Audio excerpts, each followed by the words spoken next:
Ano po bang ano? Sige, bigyan niyo ako ng isa pang idea. Ano po ba ang kagandahan ng Palawan Pay? Ano sir, yung Palawan Pay naman sir, pag nagkaroon ka ng Palawan Pay, less hassle ka na. Pwede ka magpadala kahit sa bahay ka. Pag kunyari may ibang i-wallet mo, pwede mo i-transfer sa kanya kung gusto mo padala sa Palawan Pay. Hindi ka na pupunta sa branch ng Palawan para magpadala kahit sa bahay na lang. Kahit walang app yung papadalhan mo, pwede nilang ma-receive yung padala niya. So halimbawa po,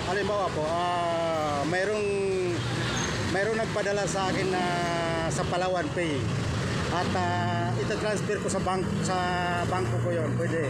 Opo, pwede yun. May charge yun? 10 lang naman sir. Sakto lang. So ano yung sinasabi nyo na parapol? Halimbawa? Sir, pag lagi mo siyang ginagamit, may chance ka na manalo ng NMAX, cash, ganun po, saka iPhone. Okay, maraming salamat ha. Kasama mo naman siya. Kasama kayo sa vlog ko ngayon ha.